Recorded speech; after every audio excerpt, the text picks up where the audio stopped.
Buongiorno, benvenuti alla TG Sicilia. Le principali notizie. A Catania, con la sfilata delle carrozze del Senato e l'offerta della cera, ha preso il via la festa di Sant'Agata che Antenna Sicilia, Telecolor e la Sicilia Web seguiranno con più di 50 ore di diretta fino al rientro del Fercolo in cattedrale la mattina di giovedì. La Candelora d'Oro a Tuccio Musumeci, è l'Oscar della nostra città, ringrazia lo straordinario mattatore in carriera da 7 decenni. La dedico, non ha dubbi, ai catanesi. L'altra faccia della festa, le strade di Catania attraversate dal Fercolo piene di rattoppi, ostacoli e pericoli. C'è pure una cabina telefonica adagiata sul marciapiede. Splende il sole, ma si contano i danni per il maltempo nel catanese. Dramma a Torre Archirafi, ancora una volta colpita da una bomba d'acqua. A Messina, allagamenti e frane. Dopo il nubifragio di ieri, i torrenti in piena hanno minacciato diversi villaggi. Ha una lunga storia criminale, il 25enne di Lanzarote nelle Canarie fermato per aver ridotto in fin di vita Salvatore Sinagra, siciliano di Favignana, ora in coma farmacologico. Ad Agrigento Ambra Angiolini, a teatro è Franca Viola, la giovane siciliana che negli anni 60 si era opposta al matrimonio riparatore dopo lo stupro, una svolta storica per i diritti delle donne in Italia. Calciomercato, il Palermo chiude per poi Ampalo e Audero, sfuma Mazzitelli, vari giocatori in uscita. Serie C, dopo l'ennesima sconfitta, il Catania nelle ultime ore di mercato cerca l'attaccante richiesto più volte da Toscano.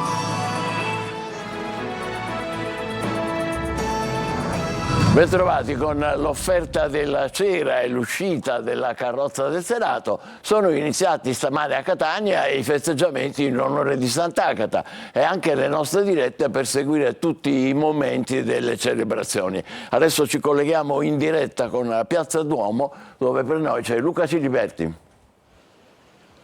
Buongiorno Michele, buongiorno ai telespettatori.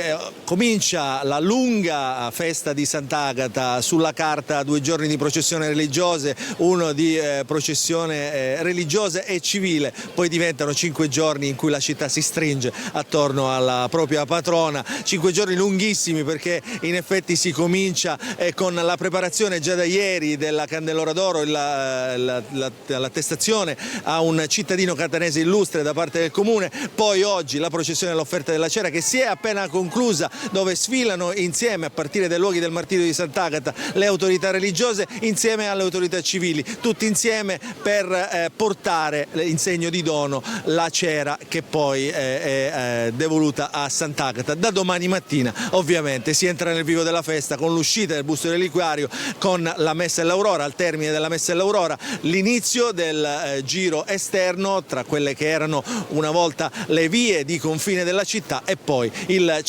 giro interno che finirà poi il 6 a mattina inoltrata, sempre qui dove ci troviamo adesso, davanti alla cattedrale di Catania. Una processione ordinata, tante le forze dell'ordine messe in campo proprio per assicurare una festa sicura a tutti. Questa è una delle zone rosse messe in campo dalla prefettura di Catania e quindi dove insomma transenne, presenza di polizia, carabinieri, polizia municipale diventa ovviamente testimonianza di grande partecipazione e di grande attenzione a questa festa. Un'unica nota di cronaca durante l'offerta della cera: non è partito, come sempre, come è successo anche l'anno scorso, il sindaco di Catania sulla carrozza del Senato, che è partita però da via Marletta, che è una via limitrofa al comune, al municipio, proprio perché il comune in questo momento è tutto confezionato, diciamo, da questa impalcatura che ne restituirà poi un edificio rinnovato. Un'altra nota di cronaca sempre di questa processione dell'offerta della cera: l'applauso ormai immancabile ai vigili del fuoco, che i cittadini sembrano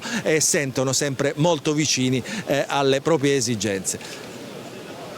Grazie Luca, e adesso vediamo i momenti salienti di questa mattinata con il servizio di Lorena Dolci. I cavalli scalpitano, la folla riempie Piazza Duomo. Tra mantelli e parrucche bianche dei valletti, la festa di Sant'Agata prende il via, con questo rituale civico-religioso che apre i festeggiamenti dedicati alla patrona di Catania.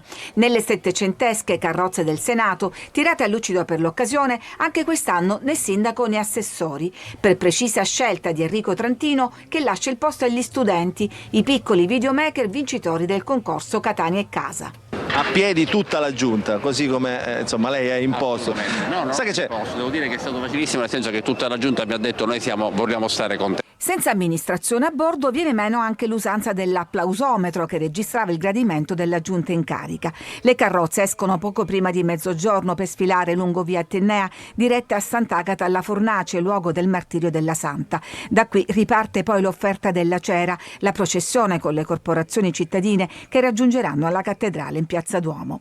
La nostra diretta dei voti tutti, iniziata alle 10, riprende sempre da qui stasera a partire dalle 19, quando le telecamere vi proporranno l'atteso momento da Zero Tree, il concerto e spettacolo pirotecnico che vede per la prima volta l'esibizione di un coro di voci bianche, i fanciulli di Agata. Si riparte poi domani alle 4 con la Messa dell'Aurora che dà il via al giro esterno, sempre trasmesso in diretta su Antenna Sicilia, Telecolor e in streaming sulla Sicilia Web. Il 5 febbraio sarà la volta del giro interno del Fercolo con la processione in via Etnea affollata dai portatori dei ceri, i fuochi del Borgo, la salita di San Giuliano, il canto delle monache benedettine ed il rientro in cattedrale. 50 ore di diretta per raggiungere i devoti collegati da casa e da tutto il mondo. Più festa e pochissime e brevissime interruzioni pubblicitarie. Una scelta editoriale nel rispetto dei devoti, dei telespettatori e dei partner commerciali. Quest'anno, ed è un'altra novità, la diretta si allungherà anche durante le ore notturne del 5 febbraio.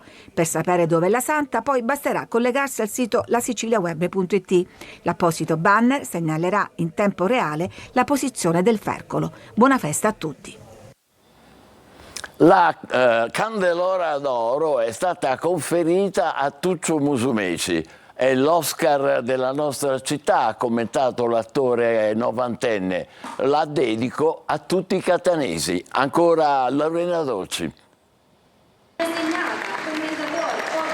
Icona dell'ironia catanese, maschera del teatro siciliano, Tuccio Musumeci ha ricevuto ieri la Candelora d'Oro, l'equivalente dell'Oscar ai piedi dell'Etna, ha commentato l'attore novantenne dedicando il premio ai suoi concittadini. Bellissima, un'emozione, in sostanza questo è l'Oscar catanese, diciamo. Questo premio deve essere dedicato ai catanesi, sono stati loro a portarmi a questo stato, a questo successo, sono stati i catanesi. Ebbene, che dove la catanesità io poi l'ho portata in tutto il mondo.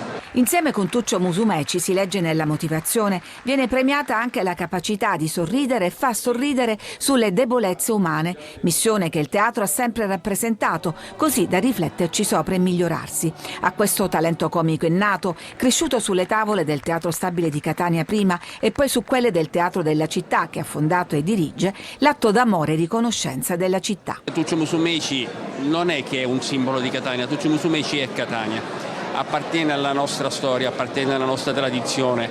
Tutti abbiamo qualche aneddoto da raccontare in cui lui è presente con qualche gag, con qualche battuta, con qualche sketch. Dopo la cerimonia, le autorità si sono spostate in Piazza Duomo per assistere all'omaggio floreale dedicato dai Vigili del Fuoco alla patrona di Catania, Sant'Agata.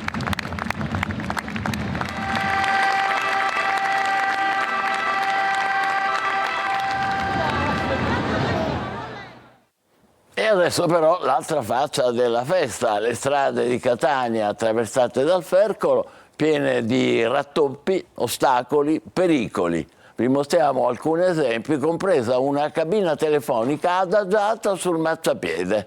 Tonino De Mana.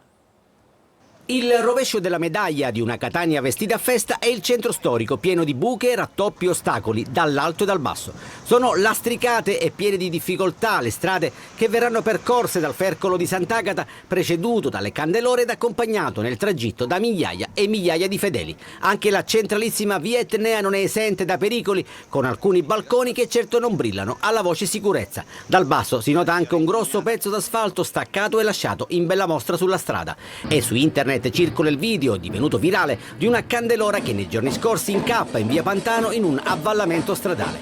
Buche e approssimativi rattoppi si trovano sul percorso interno ed esterno. Qui siamo in via 6 aprile, dove la pioggia di questi giorni ha costretto le squadre delle manutenzioni a frettolosi passaggi. Stesse scene sul viale della Libertà, con il bitume sparso un po' ovunque per rendere meno pericoloso il passaggio. A tutti raccomandiamo la massima attenzione, sempre sul viale della Libertà, per la presenza di una cabina telefonica adagiata da giorni sul marciapiede, a ridosso di un attraversamento pedonale all'angolo con via Archimede. Un ostacolo non di poco conto per chi accompagnerà Sant'Agata. Dulcis in fundo il basolato lavico saltato dopo pochi mesi dei lavori in via Sant'Euplio. Qui non passerà la Santa, ma transiteranno migliaia di persone dirette in via Etnea.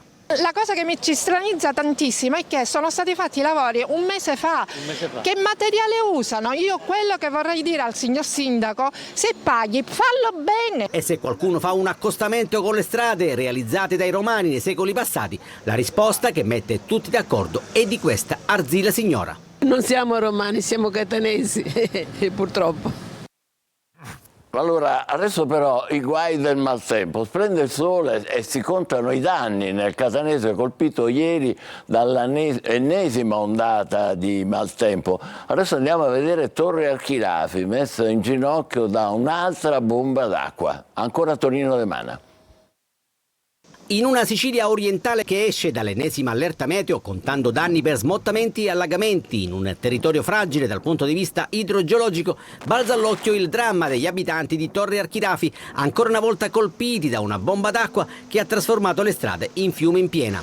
Acqua e fango si sono riversati nella martoriata via Simone Grasso che costeggia il torrente Cozzi Torre, uno degli osservati speciali insieme al torrente Babbo. La piena del fiume ha creato significativi danni al cantiere allestito per la messa in sicurezza del Greto, sollevando di quasi 2 metri l'enorme tubo realizzato nel torrente. Un tappo che ha causato un'esondazione con l'acqua che si è riversata sulla strada e verso le martoriate abitazioni. Sul posto, oltre al sindaco di Riposto Basta, è presente da ieri mattina l'impresa incaricata dalla Protezione Civile che adesso raddoppierà i turni di lavoro per completare il sezionamento e quindi la rimozione del tubo.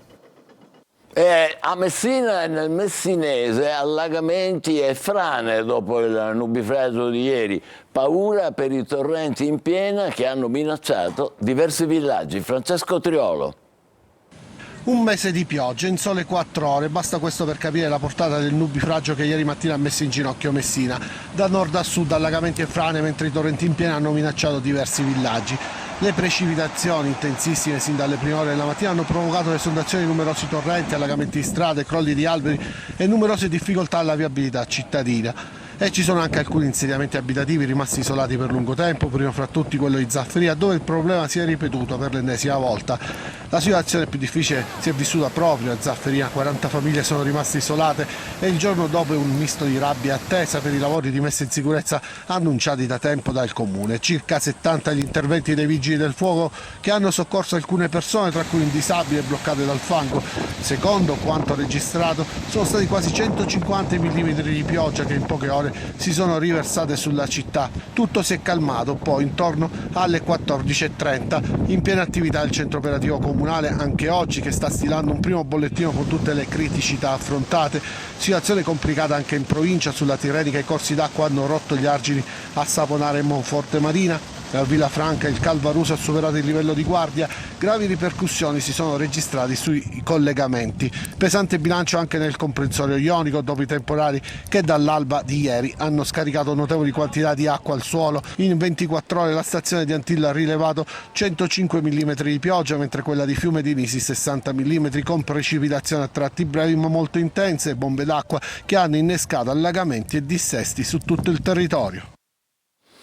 Situazione davvero complicata a Messina, nel Messinese. Adesso passiamo alla cronaca, all'aggressione in particolare all'imprenditore Salvatore Sinagra, il trentenne di Favignana che ora è in coma farmacologico all'ospedale delle Canarie.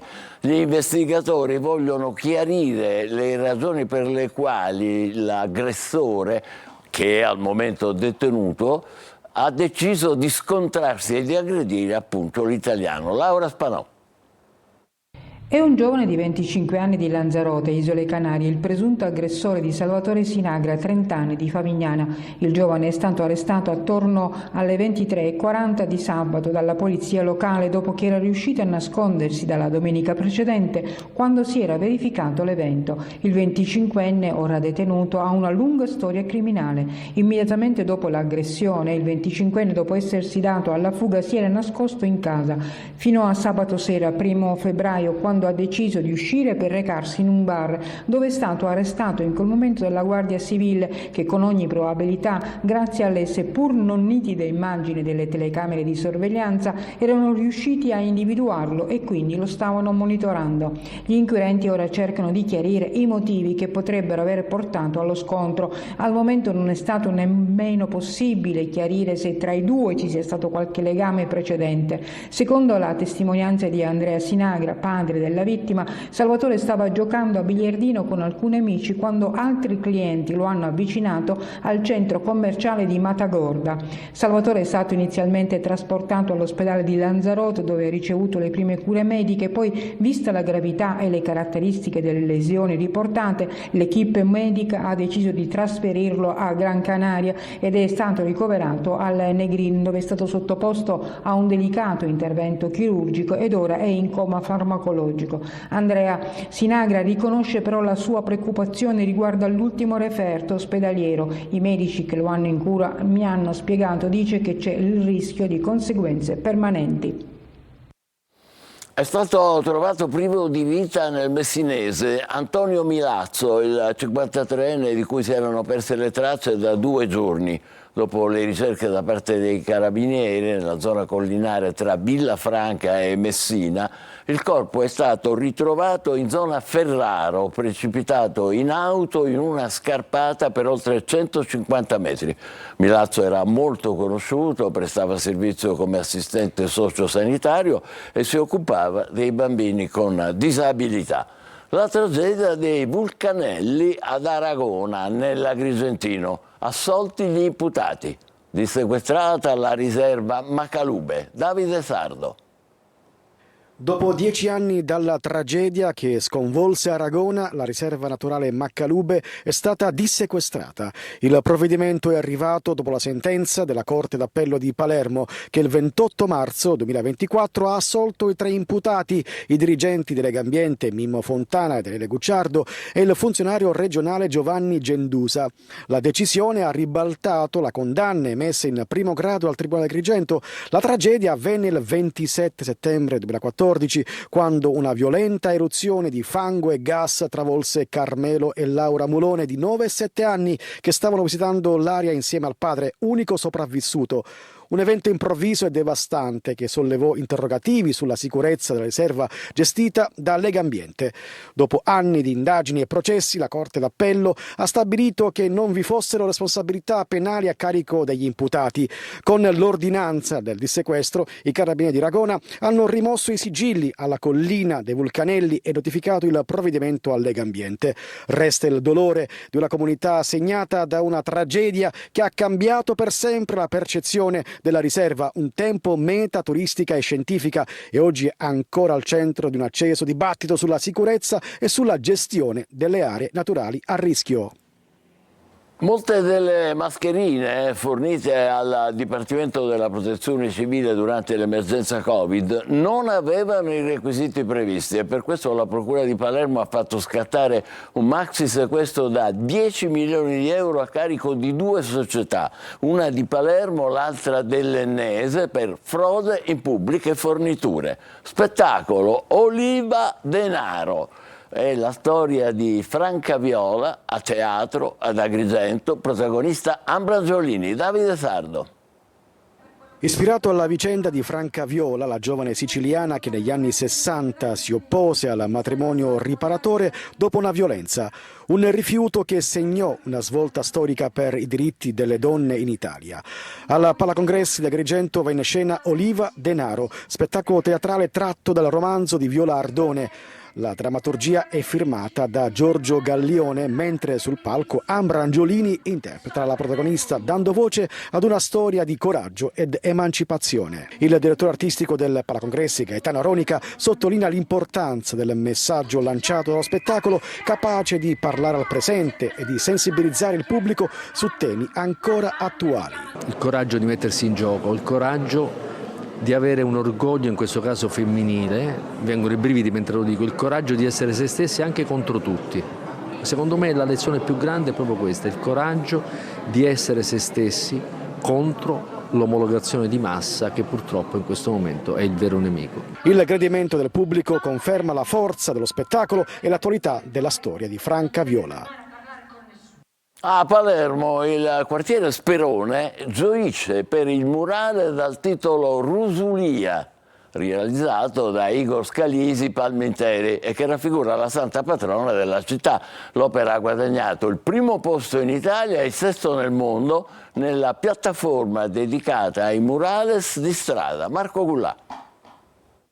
Rusulia, il murale realizzato da Igor Scalisi Palminteri allo Sperone di Palermo, ha conquistato il cuore della città e del mondo, scalando la classifica della piattaforma specializzata Street Art Cities fino a diventare la prima opera italiana e la sesta a livello globale. Guardatelo nella sua maestosità e bellezza, Santa Rosalia messa in risalto tra i palazzi dello Sperone, da sempre un quartiere difficile ma che gradualmente sta rinascendo grazie anche a tanti residenti e associazioni che hanno deciso di alzare la testa. E poi il contributo fondamentale della parrocchia San Marco Evangelista. Non ha vinto solo Igor Scalisi Palminteri, ma vince la nostra parrocchia San Marco Evangelista, che ha voluto quest'opera insieme ad Aida Sattaflores nel più ampio progetto La metamorfosi di un fiore dalla rosa al giglio. Ma vince anche tutto il quartiere Sperone, vince tutta la città di Palermo, diciamoci la verità, perché questa notizia ci dà tanta gioia e ci dice che il cambiamento è possibile, ed è possibile anche e soprattutto partendo dal basso, perché questa è un'opera che ha voluto la comunità. Rusulia ha ricevuto nella piattaforma 2818 voti, un successo che dimostra quanto l'arte può trasformare la realtà, che un murale può diventare il simbolo di un quartiere che si riappropria della propria dignità. Lo Sperone, il cambiamento, i murales che colorano un quartiere storicamente ingrigito da degrado e abbandono. Breve pausa, tra poco gli ultimi colpi di calciomercato del Palermo e la sconfitta del Catania a Cerignola. State con noi.